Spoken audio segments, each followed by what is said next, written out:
Segundo Samuel, capítulo 6, verso 1. De novo Davi reuniu os melhores guerreiros de Israel, 30.000 ao todo.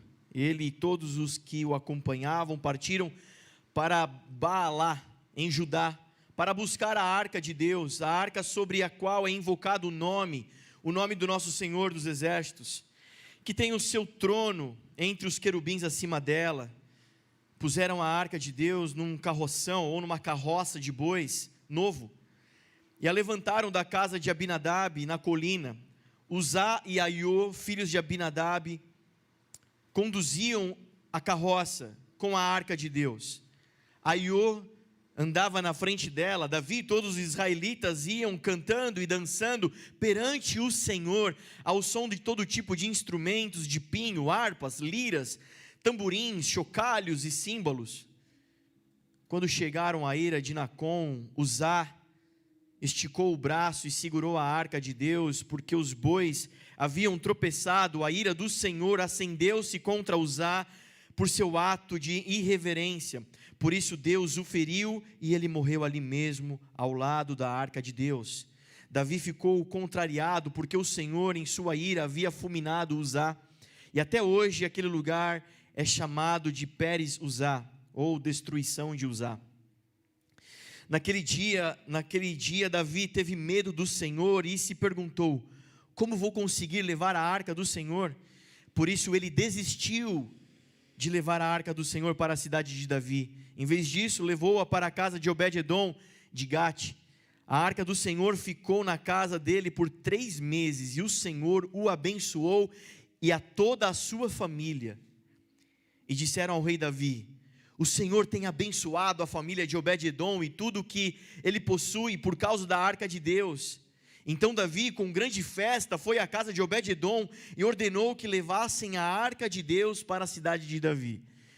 Quando os que carregavam a arca do Senhor davam 6 passos, eles sacrificavam um boi e um novilho gordo.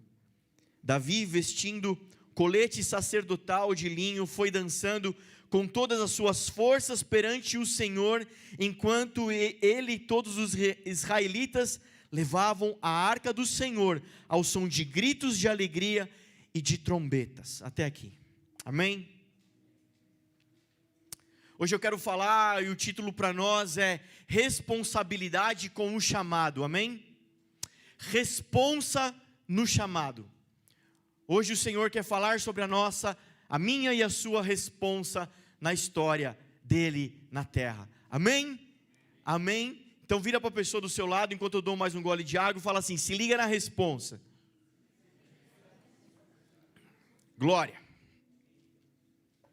Qual o contexto? O contexto é o rei Davi iniciando o seu reinado. Era meados do início do reinado de Davi. E o que Davi está fazendo? Ele está dizendo: olha, traga a arca da aliança, a arca que representa a presença de Deus, a glória de Deus. Traga aqui para perto de mim. Traga para cá, você já vai entender por quê. Mas eu quero ainda frisar nesse contextinho aqui um pouquinho. O que Davi está fazendo? Davi está colocando ordem na casa. Davi está arrumando as coisas. Davi está preparando as coisas.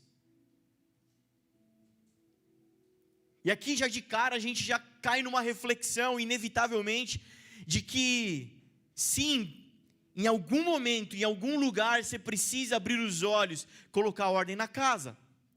Vai chegar o dia, vai chegar o momento que sim, é necessário, precisa colocar ordem na bagunça, precisa colocar ordem na casa, precisa arrumar as coisas. Com o tempo as coisas saem de lugar, e é natural, é entendível que isso aconteça. Você conhece a história, você conhece a Bíblia. Israel e o povo de Deus vivem em constantes batalhas e guerras. O próprio rei Davi é um homem de guerra, é um guerreiro. Quantas histórias você conhece de Davi? Israel passa por tantas turbulências e tantas mudanças de reinado. É entendível que alguém precisaria fazer isso, que uma hora isso ia acontecer como aconteceu várias vezes na história, e como acontece comigo e acontece com você. Assim como Israel, no mundo espiritual, nós temos batalhas, nós temos adversidades, nós temos o dia a dia, nós temos os momentos que passamos na vida, as fases, mas em algum momento dessa fase, dessa história, você vai se deparar com isso e é necessário colocar ordem na casa. Amém, gente? É o contexto. Davi está colocando ordem. Ele está mandando trazer a arca, a presença de Deus. Davi está fazendo isso porque ele tem um propósito dentro dele. Davi é um homem de propósito. E é por isso que ele está fazendo isso. Davi coloca no seu espírito, ele coloca dentro dele, inserido ali dentro dele, o propósito de fazer uma habitação para o Senhor. E ele vai mandar trazer a arca. Deixa eu te dar aqui um parênteses. Nos dias de hoje, para homens e mulheres cumprirem seus propósitos, seus chamados, existem obstáculos. Não sei se você é ingênuo ao ponto de achar que não vai ter, mas vai ter obstáculos. Eu não sei se... Tomara que não seja eu te dando essa má notícia. Tomara que você já tenha percebido. Mas, deixa eu te falar, vai ter oposições e obstáculos para cumprir a vontade de Deus. Eu quero te dar um desses dias, um obstáculo desses dias. Alguém já ouviu falar em algoritmo? Essa palavra está no teu dia, 24 horas por dia, no teu dia inteiro, essa palavra está. E ela ganhou muito mais, virou expressão para nós, virou parte do nosso vocabulário diário, por causa do advento da internet, e da internet em banda larga. Então hoje o algoritmo da internet, por exemplo, é extremamente presente no teu dia. É extremamente presente na vida dos seres humanos hoje. E o que é um algoritmo? Um algoritmo fala de um padrão de comportamento, é um padrão da internet, por exemplo, de se comportar com a gente. Então não sei se você já reparou, não sei se você achar que era coincidência, né? Você vai no Google e fala assim, nossa, acho que eu vou trocar de carro. Você pesquisa um carro. Dali para frente, seu Instagram, seu Facebook, sua vida, seu e-mail, tudo vai vir com propaganda de carro. Eu não sei se já aconteceu com você, mas já aconteceu comigo, de estar no carro, dirigindo com a minha esposa, e de falar um assunto, e a próxima vez que eu abrir o celular, está lá um anúncio. Já aconteceu com alguém aqui? Não é coisa do demo. É coisa, talvez sim, talvez não. Mas é coisa do algoritmo. Né? As estratégias de venda, por que o Instagram, essas redes sociais, fazem de tudo para você ficar preso lá, quanto mais você acessar e consumir? Porque por trás do Instagram, do Facebook, de todas as redes sociais, existem os investidores, os anunciadores, pessoas que pagam por aquilo, pelo algoritmo trabalhar. Então você vê um stories lá de um item, uma marca de camiseta patrocinada, né? E aí você passa rapidão, você fala, isso aqui não tem nada a ver. Deu 1 segundo lá no story, você só correu para frente. Ele entende que você não se interessou. Mas você vê da marca Creio. E aí o Brunão colocou lá, porque Deus amou o mundo de tal maneira, você gastou, porque você é meio assim, meio ruim de vista, você gastou 10 segundos para ler esse versículo. E aí o algoritmo falou, esse cara curtiu o stories. Quando você abriu a próxima vez o Instagram, o stories da Creio começa a ficar mais na tua cara, porque quando você abre o Instagram, dá para ver assim, de imediato, 4, 5 stories ali, que fica aquelas bolinhas em cima. Os jovens entendem o que eu estou falando, no mínimo, no mínimo, né? Então quer dizer, talvez a probabilidade de você ver aqueles que estão lá de cara é muito maior do que aquele 20º story que está lá na frente. A não ser que você tenha muito tempo para ver todos. Não sei. Mas ele vai dizer assim, esse cara se interessou, fisgamos o peixe, coloca de cara essa marca para ele. E aí quando você rolar os posts, vai ter lá uma propaganda. E ele fala, ele está procurando camiseta, coloca outro patrocínio de camiseta para ele, outra marca. É assim, ele entende o que você está procurando, ele entende o que você quer, e ele começa a te abastecer do que você quer. A grande sacada de tudo isso é colocar o homem no centro, e a vontade do homem como principal alvo. É esse algoritmo que rege, que governa e que está no nosso dia a dia, constantemente, 24 horas por dia. Pastor, por que você está falando de algoritmo? Porque você precisa de um alerta. Não se cerque de aprovadores. Amém? Vira para a pessoa do seu lado e fala, não se cerca de aprovadores. Se você não quer que eu não fique mandando olhar para o lado, não durma. Porque enquanto eu ver alguém com os olhos caindo, eu vou falar porque é um jeito de acordar. Amém? Glória a Deus, aleluia. Igreja pentecostal faz glória a Deus, aleluia, bate palma, cheio. É isso, então vem comigo, prega comigo, em nome de Jesus, vamos embora. O Senhor quer fazer grandes coisas aqui essa noite, eu creio. Então vamos lá. Não se cerque de aprovadores, bajuladores. Se liga no algoritmo social, vocês conhecem a experiência social que foi feita com o advento da internet. Vamos fazer o seguinte, isso é só conteúdo de graça para você.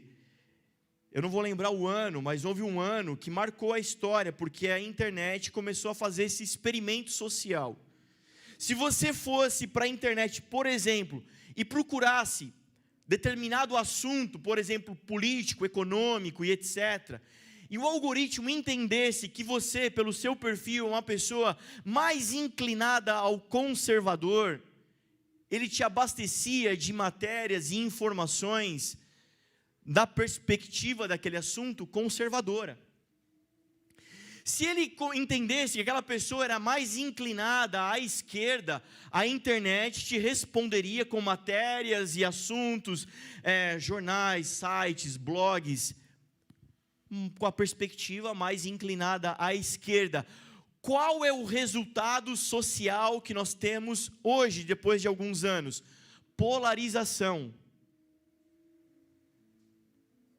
Por quê? Porque eu só leio e consumo material que o algoritmo me dá, e eu acabo vivendo numa bolha. Quem aqui, nesses últimos dias, vou pegar aí, por exemplo, o 7 de setembro, que foi marcante esse ano, quem aqui, por meados do 7 de setembro, deu uma olhada em algum perfil de amigo, conhecido, alguém famoso, fora da sua bolha? Você está vendo? 2, 3 pessoas. E quando nós fazemos isso, é chocante. Eu li alguns posts de alguns pastores, líderes conhecidos nacionalmente, que se posicionam mais à esquerda, e no texto deles dizia, ali com Bíblia, versículo, defendendo a tese teológica de que alguém que apoia Bolsonaro não é cristão. Para eu que não vivo nessa bolha, é chocante. Como assim, cara? Como assim tão extremado? Como assim tão... Meu Deus, que chocante. Mas é exatamente o cenário que nós temos, bolhas, polarização. Eu estou pegando esse exemplo social, esse exemplo de tecnologia para trazer para nós. Não se cerque de algoritmos sociais. O que é isso? É quando eu me cerco só de pessoas que concordam com tudo que eu falo, concordam com tudo que eu acho, concordam com tudo que eu acho que sei da Bíblia, acho que eu sei de Deus, as maneiras de me comportar. Não é esse o padrão de Deus. O padrão de Deus é uma mesa onde um a um é confrontado.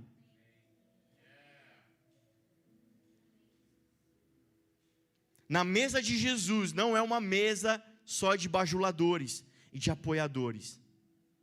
A mesa da família cristã não é uma mesa de bajuladores e apoiadores. Se cercar desse algoritmo social, eu só me cerco de gente, isso vai determinar o teu comportamento. E se cercar de gente assim, é como cometer um suicídio. Amém? Não faça isso. Lembra do que eu estava falando? Voltando. Um grande obstáculo para pessoas cumprirem propósito e chamado hoje é o algoritmo. É gente que vai te apoiar em qualquer tranqueira que você quiser colocar a mão e fazer e agir.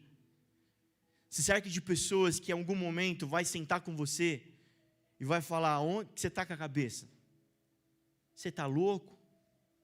Você está errado. Ó, senta aqui, cara. Vamos orar junto. Eu acho que o caminho não é por aqui. Vem cá, vem cá. Vamos olhar a palavra por essa perspectiva. Será que talvez você está considerando aqui? Querido, se eu não tivesse pessoas assim na minha vida, eu não estava aqui de pé agora. Glória a Deus pela vida dos pastores, do pastor Régito, que às vezes me trancam na sala e bate de cinta em mim. Eu tenho uns hematomas aqui, vocês querem ver? Estou brincando. Você está comemorando por quê? Sem alguma coisa pessoal?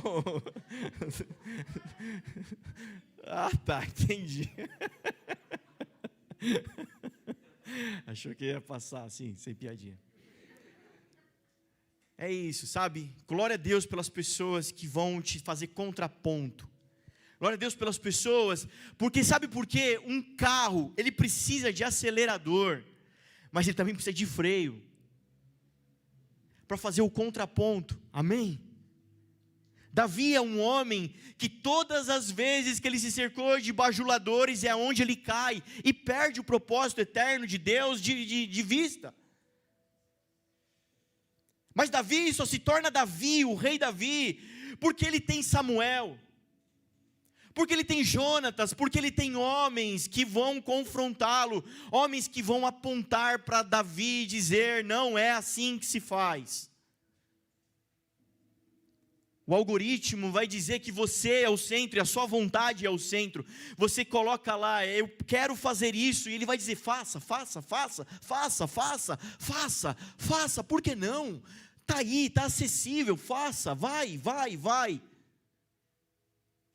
Esse é o padrão dos dias de hoje, e o grande obstáculo dos dias de hoje é vencer esse padrão, é não viver debaixo do sistema, é viver fora do sistema.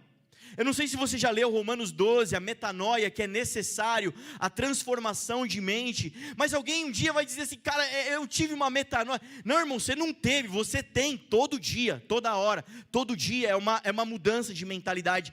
Todo dia você precisa escolher estar fora do sistema, todo dia você precisa decidir, você precisa mudar a tua mentalidade, não se deixar vencer pela mentalidade do mundo.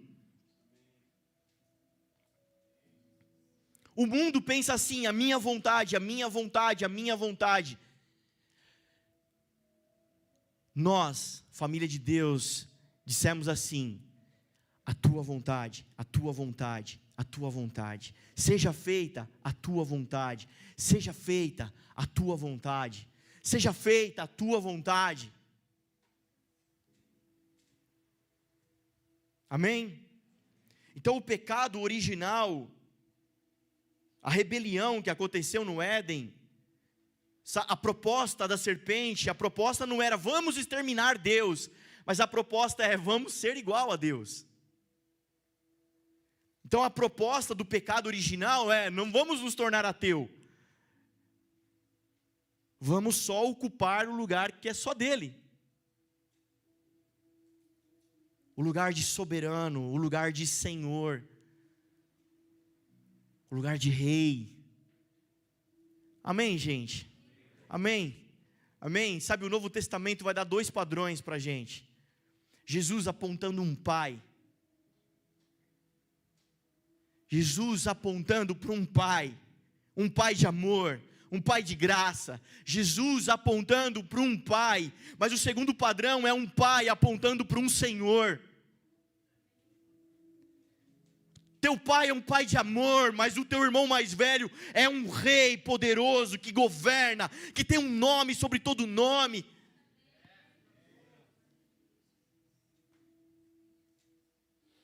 O padrão é esse, o padrão não é se tornar vamos eliminar a igreja. Não, vamos à igreja. Mas o padrão é eu. Isso é um grande obstáculo para você. É um grande empecilho, uma grande armadilha de gente que quer ter propósito, que quer dizer sim para o chamado de Deus. Então essa noite você está recebendo aqui um alerta bem grande, um marca-texto bem grande, dizendo, cuidado, cara, cuidado. Às vezes nós achamos que o diabo quer nos derrubar, o diabo tomou conta da minha mãe, olha aí que ela falou para mim, acabou com a minha vida, com a minha raça. Não. São tão sutis obstáculos e barreiras que nos tiram do lugar. Davi não deixou de ser rei, Davi não deixou de ser homem de Deus, ele só deixou de fazer a vontade de Deus. Talvez todo o propósito maligno não é você deixar de ser crente, não é você deixar de vir à igreja, não é você deixar de cantar, de orar, de ler a Bíblia, é só deixar de fazer a vontade de Deus. Mas hoje eu quero te chamar, te convocar, assim como Davi convocou aqueles homens, eu quero convocar você, junto comigo, com os nossos irmãos, nós nos levantarmos e dizermos, a arca é mais importante que tudo, a tua presença é mais importante que tudo. Olhar para Davi é ter esse ensinamento, sabe, ele vai errar, ele vai pecar, mas no Salmo 51 ele vai dizer, Deus, eu errei, eu pequei, só não retires de mim o teu Espírito. Ele não diz, não retire de mim o reinado, não te retire de mim os súditos, os banquetes, as festas, ele vai dizer, não retira de mim a tua presença. Amém.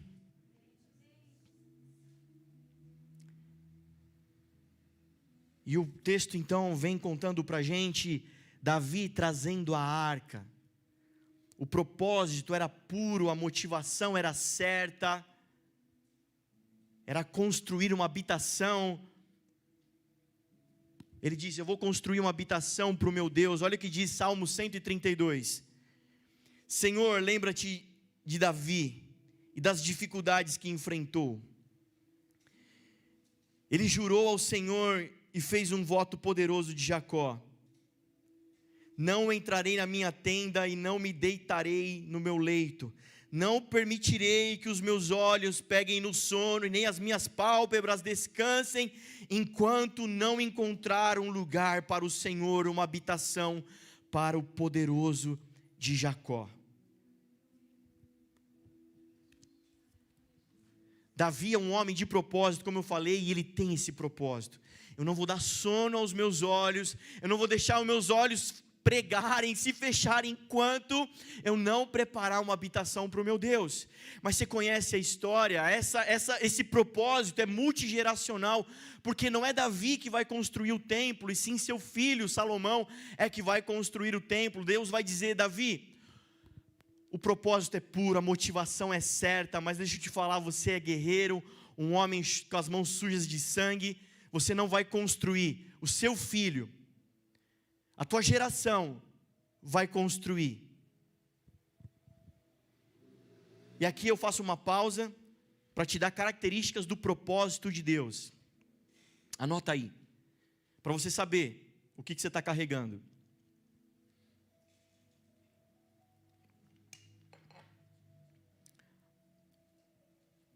O propósito de Deus em nós tem uma característica, que ele é específico para indivíduos.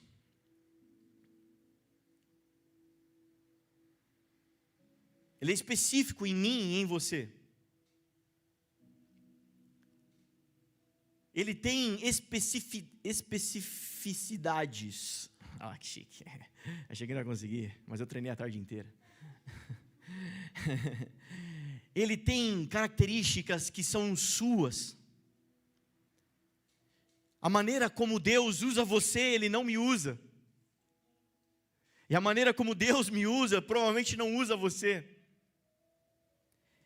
E por isso que a gente cai no problema da identidade, é o grande problema dessa geração. E é o grande bombardeio dessa geração, é o bombardeio na identidade. Deformando quem são as pessoas, o que elas são. às vezes até com dificuldade de definir gêneros e quem são as pessoas. Eu estava num estabelecimento para almoçar esses dias e tinha ali eu precisava de uma informação, eu não sabia se era um gerente ou uma gerente. Eu desisti de perguntar porque fiquei com medo de usar o gênero errado e de alguma maneira ofender aquela pessoa. Mas ela era mulher, mas ela tinha barba por fazer, mas era difícil, e eu fiquei brisando, pensando nisso. Cara, é um bombardeio na identidade das pessoas, e um dos bombardeios na nossa identidade é comparação versus inspiração. E a dificuldade que as pessoas têm em lidar com esses dois, sabe, inspirar em alguém, inspirar no perfil do Instagram de alguém, inspirar num bom profissional, inspirar num pastor, inspirar num líder, inspirar em alguma coisa, em alguém, te dá inspiração. O limite para que isso não comece a virar comparação. A comparação é maligna, ela sempre vai te trazer derrota. Então hoje nós temos esse problema da identidade, que precisa ser tratada e curada em nós. E essa cura, essa transformação, essa saúde na identidade vem através de metanoia, mudança de mentalidade todo dia. O versículo de Romanos 12 vai dizer: experimentem, continuem a experimentar.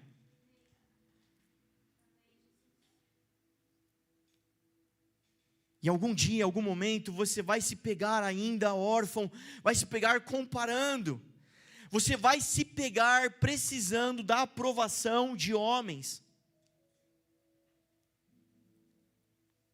E você vai se lembrar da palavra, porque a palavra diz que o Espírito Santo vai nos ajudar a lembrar da palavra, e o Espírito Santo vai te ajudar a lembrar, e nesse momento, você vai correr para o teu Pai de amor, e vai se lembrar que é a voz do Pai que determina você. E que você não precisa se comparar, você precisa ser o que Ele projetou para você ser. Amém? Homens e mulheres que andam sem saber isso, andam perdidos. Mas por isso nós estamos aqui, a igreja do Senhor, para trazer luz, trazer resposta. Amém? Quem quer ser a resposta? Faz, Senhor, de nós resposta para os perdidos.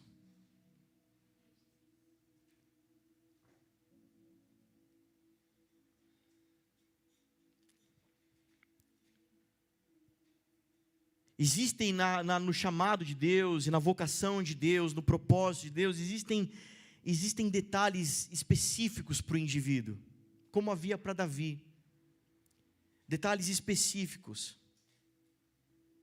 Por isso eu quero dizer, em nome de Jesus, você está nessa casa, e o nosso objetivo, a nossa missão, nosso empenho, nosso trabalho, é para que você encontre um ambiente que te proporcione a você alcançar esse lugar, onde você se torna o melhor você possível. Muitas aspas, né? Bem aspas mesmo, muitas aspas. O melhor você possível, ou seja, a melhor versão que Deus projetou de você possível. Deixa eu te dar um exemplo, algo que me tocou essa semana e eu compartilho com vocês agora. Se liga na frase. Você já parou para pensar que um dia nós brincamos na rua pela última vez e depois disso nunca mais? Quem jogava taco na rua? Um dia você jogou taco pela última vez, sem saber, e depois nunca mais. Nós crescemos num prédio, a infância, início da adolescência, e tínhamos os amigos ali, e a gente, enfim, todo dia junto, fazia tudo junto. A gente dava risada de manhã, tretava à tarde, e à noite jogava videogame junto. Dormiam na casa do outro. Até um dia que foi a última vez, e nunca mais. nós nos mudamos e nunca mais jogamos bola na mesma rua sem saída, e nunca mais pulamos o muro do Américo Brasiliense, e nunca mais fizemos isso. Era o nosso point lá.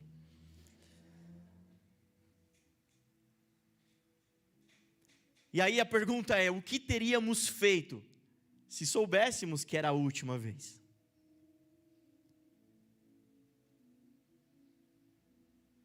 Eu vendo um camarada relatando essa experiência, ele disse, cara, eu soltei essa e depois um cara veio me procurar, pastor, você acabou comigo, porque faz 5 meses que eu me divorciei, e faz 5 meses que eu não vejo meu filho, e se eu soubesse que aquele dia era o último dia que eu ia brincar na piscina com ele, eu nem tinha dormido à noite.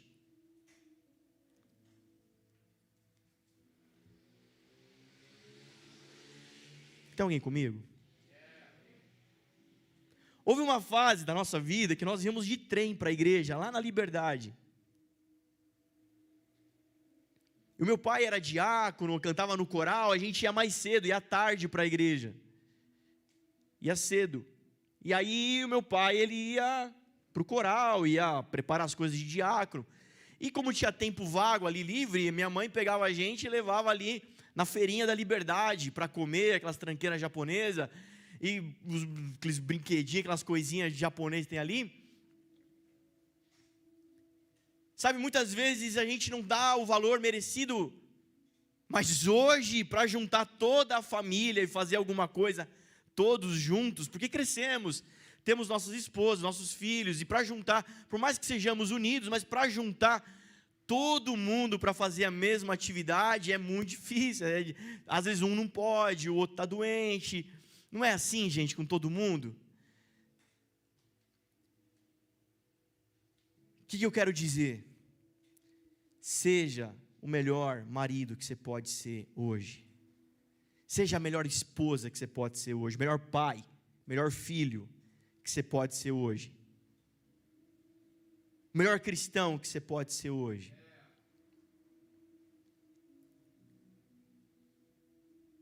Deixa Deus tornar você a melhor versão que Ele projetou para você ser. Você nasceu, cresceu, deformado pelo pecado, não sabia disso. E talvez lá para os 30, para os 40 anos, essa boa notícia te impactou, essa metanoia te derrubou do cavalo. E você está sabendo disso agora, não importa, como diria o apóstolo Paulo, deixando o que fica para trás, eu prossigo para o alvo, eu prossigo para o soberano prêmio, eu prossigo para os melhores dias da minha vida.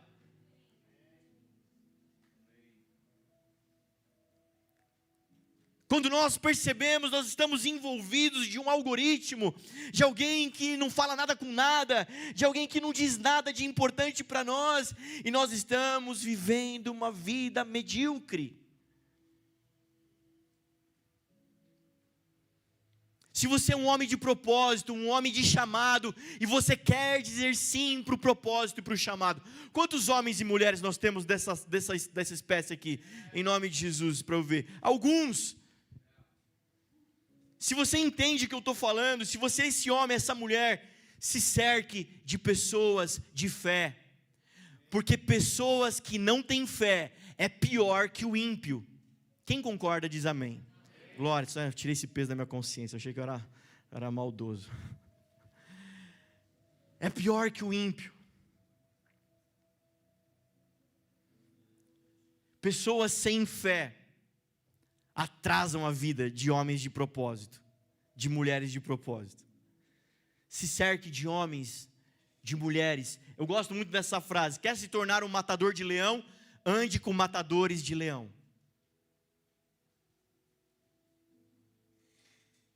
Livre-se de bajuladores. Aproveita o ambiente para ser afiado. Outra característica do propósito de Deus, a primeira é que o propósito de Deus, ele tem características específicas para o indivíduo, mas a segunda é que o propósito de Deus transcende o indivíduo. O propósito de Davi era construir um templo, mas vai transcender a ele, vai alcançar outras gerações. O propósito que Deus colocou na tua vida, se é de Deus, com certeza não aponta para você, mas aponta para gerações. Se o que você está fazendo acaba em você, não faz sentido, não é propósito de Deus. Pode ser uma boa coisa, pode ser algo legal, pode ser algo muito nobre, ok, não tem problema com isso, não é pecado. Mas eu estou dizendo que o propósito, o chamado de Deus, aquele que você deve gastar a sua vida, aponta para algo que não acaba em você. Se o que a gente quer se propor a fazer, essa igreja, se essa igreja é um propósito de Deus, e essa igreja acaba na gente, não é de Deus. Ela precisa transcender para aqueles pequenos que estão lá embaixo.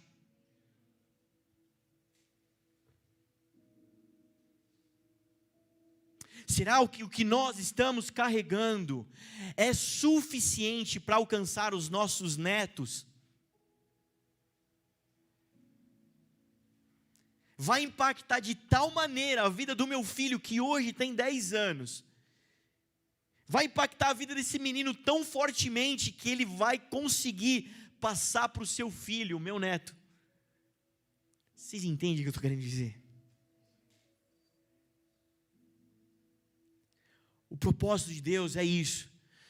O propósito de Deus é que eu cante na banda. O propósito de cantar na banda está transcendendo você? Então não é propósito de Deus. É uma boa coisa, nós precisamos de cantores, gente que nos lidere aqui na adoração, maravilhoso. Quem pode dizer um glória a Deus pela banda de louvor, amém? Glória a Deus, que às vezes fica um carente, é bom a gente dar uma... Eu sei porque eu vim de lá, então...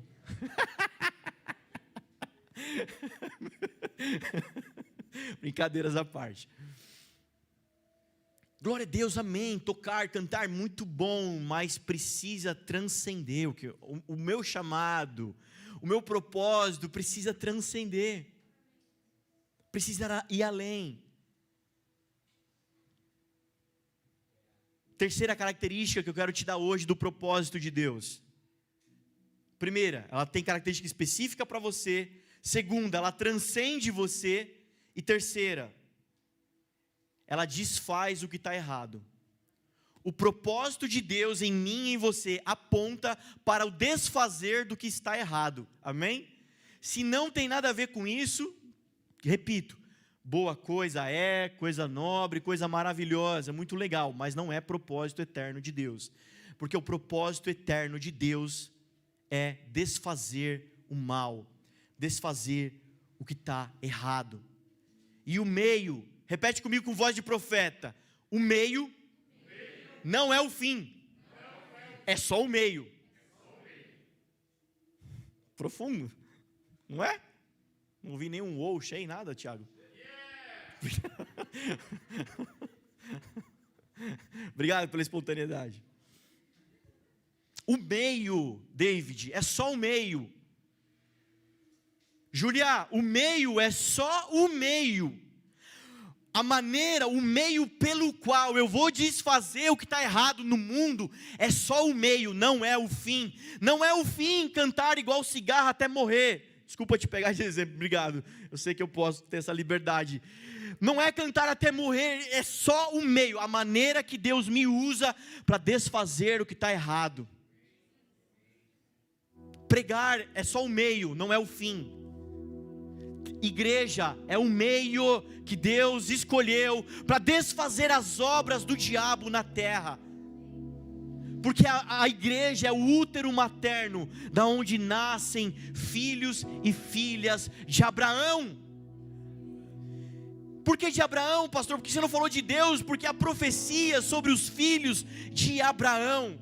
E por isso que a genealogia de Jesus é específica em citar Abraão, na genealogia de Jesus, porque existe uma profecia sobre os filhos de Abraão, não sobre o Abraão, mas os filhos dele. Deus falou: Abraão, eu amo tanto você e a sua descendência, porque um dia eu te pedi Isaac, você me ofereceu em holocausto.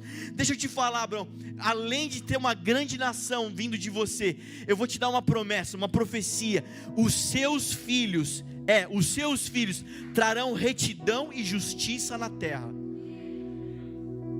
Então isso confronta a gente, isso É você viajando a 180 por hora, você achando que está voando em Deus. É um muro para você chocar de frente, dizendo: peraí, eu acho que eu estou voando em Deus, eu estou liberando palavras de conhecimento, profecia, falando em línguas, mas deixa eu te falar, a sua vida está desfazendo o que está de errado na terra. Vamos lá, a nossa igreja está desfazendo o que está de errado no mundo. Deixa eu te dar uma boa notícia. Sim, está. Eu tenho ouvido testemunhos. Semana passada a irmã me procurou, que ela venha contar depois com detalhes o testemunho. Pastor, eu cheguei aqui triste, depressiva, não tinha esperança, mas o Senhor me alcançou, e hoje eu posso sorrir, hoje eu posso ser feliz, eu tenho esperança novamente. Toda maldade o Senhor está arrancando. Então deixa eu te falar, você não veio para cá para ser crente, você veio para cá para ser livre. Você não veio para cá para ser crente, você veio para cá para ser filho de Deus. Deixa eu te falar, você que é crente, o seu filho não nasceu para ser crentinho. Seu filho nasceu para ser livre, para ser filho de Deus. Meus pais ensinavam isso. Deus não tem netos, Ele só tem filhos. Não vai bastar os seus filhos olharem para você e sua esposa, você e seu marido, e falarem: os meus pais são filhos de Deus. Ele vai precisar ser alcançado com tamanho poder e misericórdia, e nascer de novo, e se tornar também um filho de Deus. Falei isso quinta-feira no PG. Talvez nós estamos achando, glória a Deus, porque esse ambiente, o Senhor já virou essa chave. E nós já entendemos que o Espírito Santo, Ele se move sobre toda a carne. Quem pode ficar feliz com essa notícia? Ele se move sobre jovens e velhos, crianças. A última vez que fizeram o desenho profético aqui no Viva Kids, há umas semanas atrás, não vou saber precisar, contei isso quinta-feira no PG, compartilho com vocês.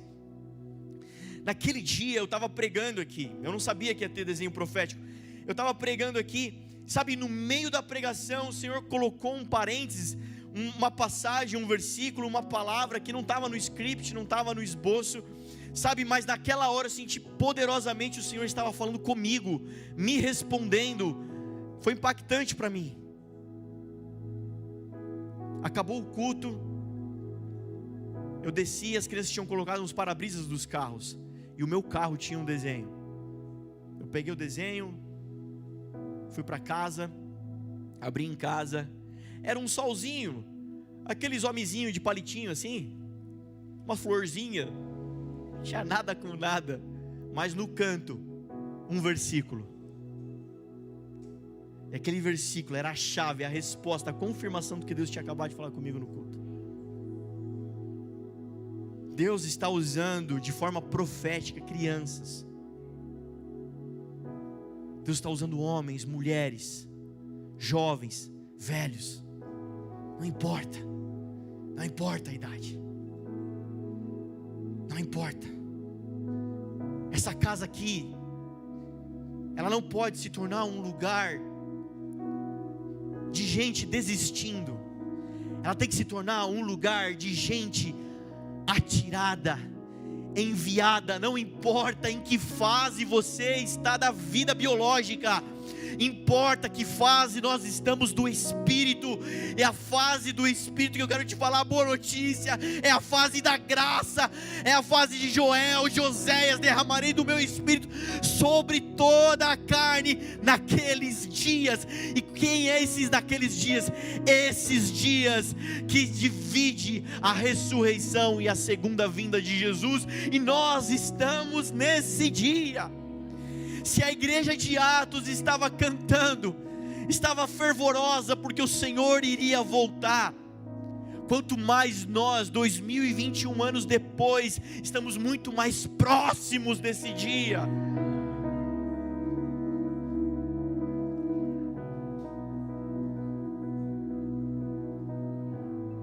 É hora de trazer a arca. Quero convocar você, igreja, a não ser ouvinte dessa mensagem. Quantas mensagens você já ouviu? mas é tempo de você corresponder a ela, e você vai ser um que vai se levantar e vai dizer: vamos trazer a arca. Deus, eu oro para que todo o tímpano seja aberto aqui espiritual. Eu oro, Senhor, para que os corações estejam livres, desimpedidos, Senhor.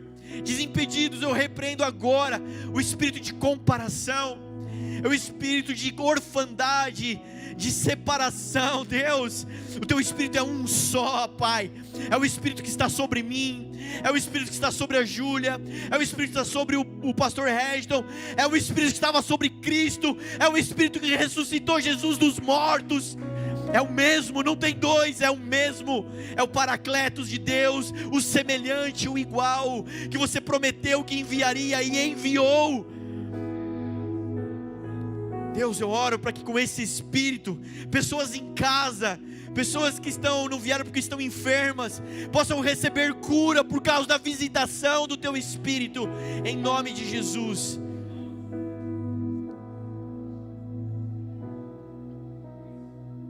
Sabe, Davi, ele se levanta, ele vai trazer a arca, porque ele é um homem de propósito. Ele é um homem de propósito, e você também é um homem, uma mulher de propósito. Mas deixa eu te falar, como nós lemos, no meio do caminho acontece um acidente. Os bois tropeçam e a arca faz que vai cair, e Uzá, ele segura com a mão dele para não deixar a arca cair. O motivo era nobre, a intenção era boa, mas do jeito errado. Você conhece a passagem, nós acabamos de ler. Uzá é fulminado e morre, e por causa dessa decepção, dessa frustração, Davi, ele abandona a missão, ele desiste de levar a arca, ele deixa de lado. Acontece com pessoas até hoje isso, elas nascem, elas se levantam com um propósito, elas se levantam com um chamado, mas acidentes no percurso fazem com que pessoas parem e desanimem. Deixa eu te dar essa chave aqui, em nome de Jesus. Respeite o tempo. Respeite. Gente, deixa eu revelar um pouquinho da idade aqui. Na minha época, para assistir filme, o que você fazia? Ia na locadora. Você chegava na locadora, você falava: quero assistir o quê? O que eu vou assistir? Lógico, Exterminador do Futuro 2, acabou de sair. Ó, vai vendo como é velho. Só que eu não sei como é que era na sua locadora, mas na minha era assim. Acho que na Blockbuster também era assim. Tinha a caixinha com o encarte do filme, e atrás ficava as fitas, né? Aí você ia lá: olha o filme do Exterminador. Ah, mas já alugaram, não tem, vai ter que esperar. Vai ter que esperar. Ó a dica. Você fala: o que vai lançar? E tinha o pôster bem grande do Exterminador do Futuro 3. Olha, vai sair 6 meses, daqui em novembro vai chegar o filme novo. Você ia para casa, alugava, assistia, tinha o dia de devolver, certo? Mas antes de devolver, o que você tinha que fazer? Rebobinar a fita, senão você toma multa. Gente, nós estamos na era do quê? Do streaming. Você abre o Netflix, o Amazon Prime, você abre o que você quiser lá, meu amigo. O Now, não sei. É filme a dar com o rodo que você quiser para você assistir, parar, começar o outro, de trás para frente, não tem que rebobinar. É muito rápido, muito. Qual que é a melhor invenção do homem no último ano? O WhatsApp acelerado. Quem concorda comigo? Gente, eu me peguei tão pilhado que eu me peguei fazendo conta. Essa mensagem dessa pessoa tem 1 minuto, se eu assistir ouvir em 2.0 vai dar 30 segundos, vale a pena, vai. Contando segundos da minha vida, assim. De tão fast que nós estamos, tão rápidos, ansiosos que nós estamos, tão volume. Sabe por quê? Porque nós adoramos o quê? o controle. Eu gosto tanto do controle que trouxe de casa para mim. Amor, você não vai conseguir trocar o canal da TV, porque eu trouxe o controle. É só para assistir o culto mesmo? Não tem que assistir outro canal, é um canal só. Talvez você não foi vulnerável que nem eu e não trouxe de verdade, mas invisivelmente, com certeza você deve ter o teu. Aqui ó, acelera, para, volta, desliga, liga, esse, aquele, esse não, tira. Nós adoramos, quem assistiu o filme Clique? Nós adoramos o controle, mas deixa eu te falar, respeita o tempo de Deus. Respeita o tempo de Deus. Porque os caminhos de Deus não possuem atalhos. O meu filho que acabou de nascer, ele ama o controle. O que eu tive que fazer? Comprar um controlinho, porque ele pode morder e não estraga o meu controle. Porque ele já nasceu e já sabe que ele ama o controle. Aqui na passagem de Davi, os atalhos são os bois. Os bois, Davi tem a sacada, porque Levítico, Deuteronômio já tinha dito que a arca deve ser carregada nos ombros dos sacerdotes. Mas Davi tem uma sacada, vamos colocar na carroça com os bois vão mais rápidos que os sacerdotes. Vamos ganhar esse tempo, vamos ter esse atalho. Mas deixa eu te falar, os atalhos é que vão sabotar o propósito eterno de Deus na sua vida. Vai trazer morte, frustração, vai trazer crises. E aí não responsabilize Deus por suas crises se você não entregou o controle da sua vida. Não espere por tudo que Ele te prometeu se você não entregou tudo que Ele te pediu. Quem vai na escola lembra dessa frase. É necessário abraçar os processos de Deus. Eu quero cumprir a vocação, eu quero cumprir o chamado, mas eu preciso abraçar os processos de Deus, e Deus tem o seu tempo. Amém, gente? Amém, gente? Estão comigo? Sabe, aqui, deixa eu te falar, o peso da glória de Deus, fica claro, a gente aprende nessa passagem que o peso da glória de Deus, porque a arca representa isso, o peso da glória de Deus não se sustenta com mãos humanas. É sacerdote carregando no ombro. Vira para a pessoa do seu lado e diz: é no ombro que se leva.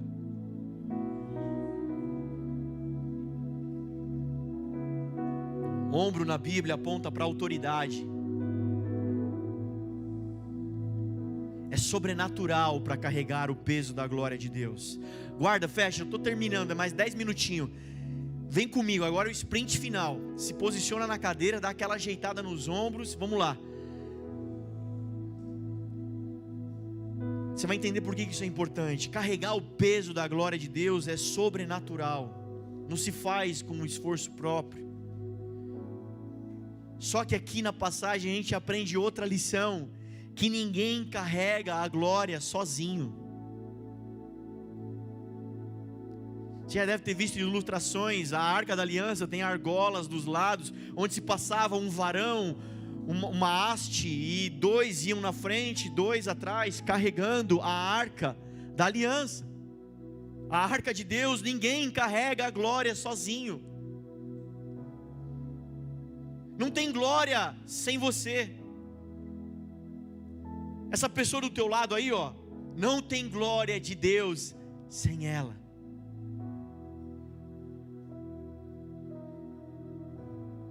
A mentalidade desse mundo que eu falei do algoritmo é: você é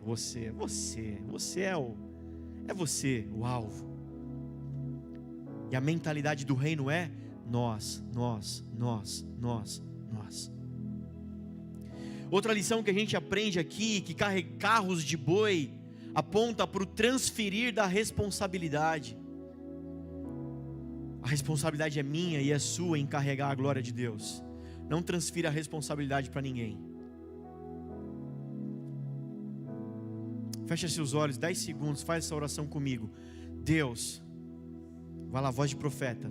Deus, eu não vou mais transferir a responsabilidade da minha vida. Olha para mim, ela é sua, é do sacerdote a responsa. E qual é o tema da mensagem? Responsa no chamado. O Senhor está nos chamando para a responsabilidade no chamado, no propósito que Ele depositou em cada um de nós. Pastor, acabei de chegar, nunca entrei numa igreja. Você está ouvindo essa mensagem aqui agora, em primeira mão para você, de que você não é um erro do seu pai e da sua mãe, que você não nasceu do acaso, você nasceu pela vontade eterna de Deus, e você nasceu porque existe algo que só você pode fazer, existe alguém para alcançar, que só você pode alcançar, através do amor de Deus.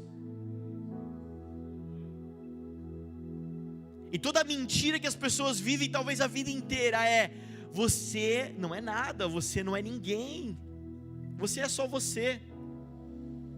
Eu não sou só eu, você não é só você. Nós carregamos o propósito de Deus para a humanidade.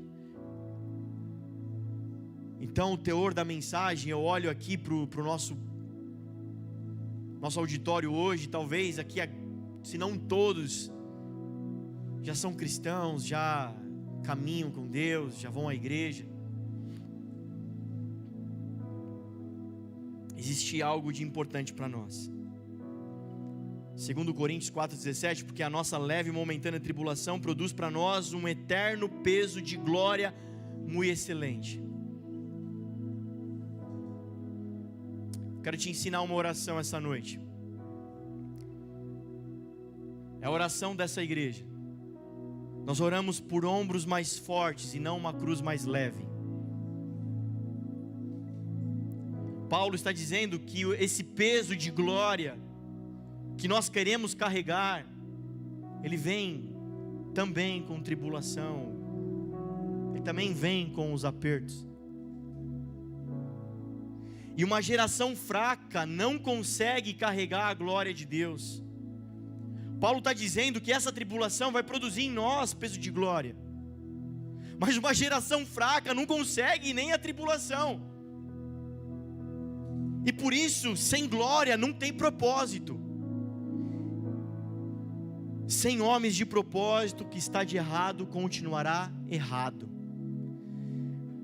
E eu espero em nome de Jesus que você tenha conseguido fechar a equação do problema. Esse é o problema. Nós queremos carregar a glória de Deus, mas nós precisamos então ter ombros fortes para carregar o peso da glória de Deus. Porque se carregarmos o peso da glória de Deus, tem propósito em nossa vida. E se tem propósito em nossa vida, o propósito de Deus aponta para desfazer o que está errado. Deus, o meu filho, minha esposa, Deus, minha casa, Deus, o meu problema, Deus, amém. O Senhor quer desfazer isso, e para isso Ele quer usar você. Não, pastor, vem você orar. Não, pastor, fala você. Não, pastor, me dá uma palavra. Não transfira a responsabilidade, Deus quer usar você. E aí agora, com voz de profeta, eu prometo que é a última. Fala para a pessoa do seu lado: é com você. Nossa, nem eu fiquei com medo disso aí. Vai, é contigo essa história. Os atalhos de Davi sabotaram o propósito eterno. E eu te pergunto: o que os seus atalhos estão sabotando você? Aquilo que você está acelerando está te sabotando. Mas aí eu fecho com a boa notícia. Claro, eu não ia deixar você sem responder os problemas. A palavra de Deus tem resposta para tudo, amém? Glória. A história não acaba aí. Você conhece a história, nós lemos. A arca fica em Obed-edom. Obed-edom, um homem, uma casa. A casa dele é extremamente abençoada pela presença de Deus. Quem quer uma casa extremamente abençoada? Traz a arca, coloca ordem na casa. Obed-edom, Davi fica sabendo, ele fala: não, ele se anima.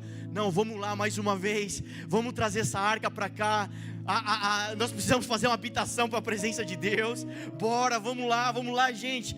Vamos se animar, vamos trazer a arca. E ele vai de novo, mas dessa vez ele fala sem atalhos. Vamos fazer do jeito conforme a vontade de Deus. sacerdotes carregando peso no ombro, 6 passos, um novilho e um boi morto.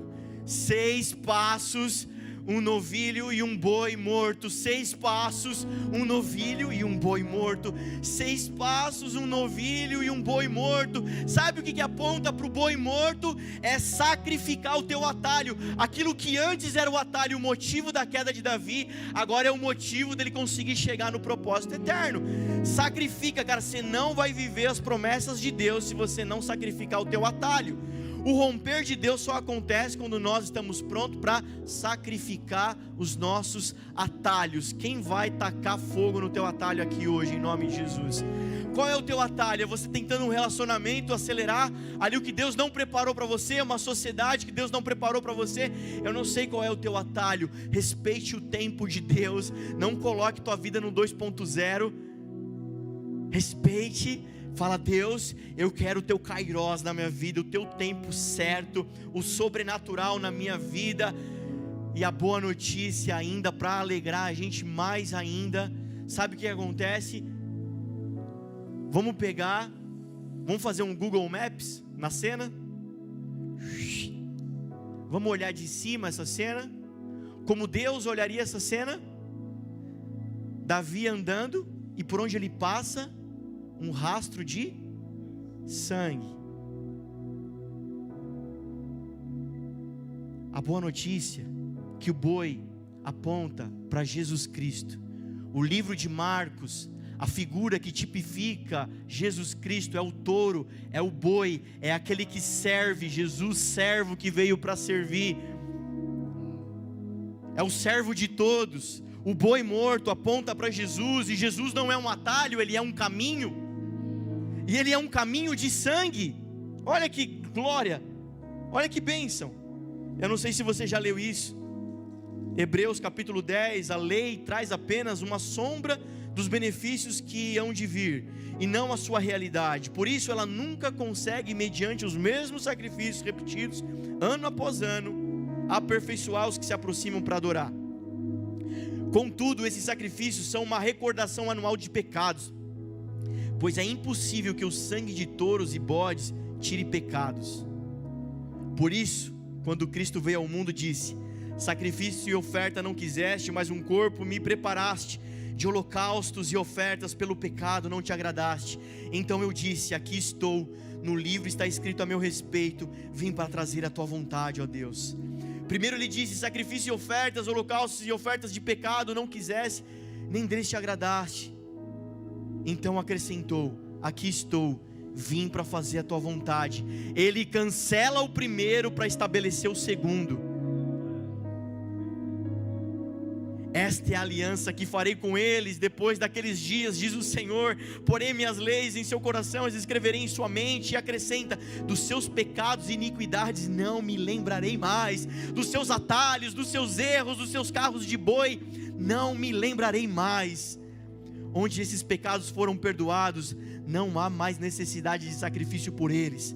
Portanto, irmãos, temos plena confiança para entrar no Santo dos Santos, pelo sangue de Jesus, por um novo e vivo caminho que Ele nos abriu. O sangue, o caminho de sangue aponta para a obra eterna de Jesus. E assim, é nesse caminho que Davi vai concluir o seu propósito eterno. E aí você fala: uau, mas Davi não era o cara que ia construir o templo, mas tinha uma promessa que da sua geração viria o templo que guardaria a presença de Deus. Seja espiritual, você sabe onde eu vou acabar? Fica de pé no seu lugar para terminar assim. Você conhece a história, Salomão ergue um templo maravilhoso lá no Brás. Tô brincando. Ele ergue um templo maravilhoso, mas você conhece a história, esse templo foi derrubado. Mas a profecia, a promessa sobre a casa de Davi, ele diz assim: Davi, o seu reino não vai ter fim. Sabe por quê? Porque no reino de Davi tem Jesus. E sabe o que Jesus fez? Preparou uma habitação para Deus entre os homens.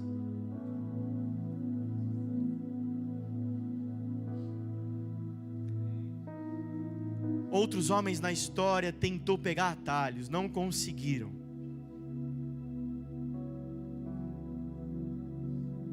Mas Jesus vem, como Davi, faz um rastro de sangue. E Ele conclui a obra. E hoje existe habitação de Deus entre os homens. Fecha os olhos, olha para dentro. Olha para dentro. Hoje tem habitação de Deus entre os homens. Muitos atalhos foram tomados, muitas decepções foram tomadas, mas deixa eu te falar, houve um que concluiu o plano, e esse plano acaba em mim e acaba em você, e hoje Deus pode habitar na terra, porque existe um templo, existe uma morada, onde Ele passeia entre os homens.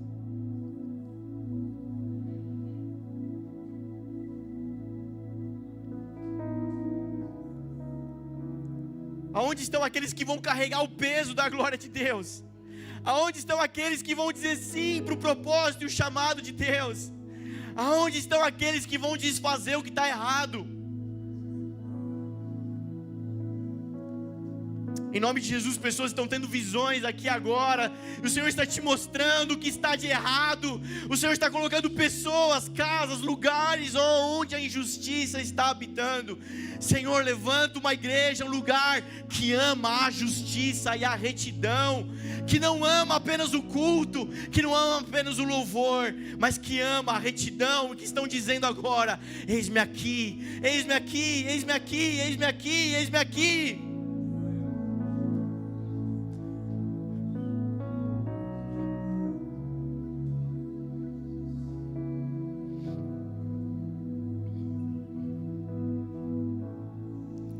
Vamos queimar os nossos atalhos? Vamos queimar os nossos atalhos? Senhor, será que vale a pena? Feche seus olhos.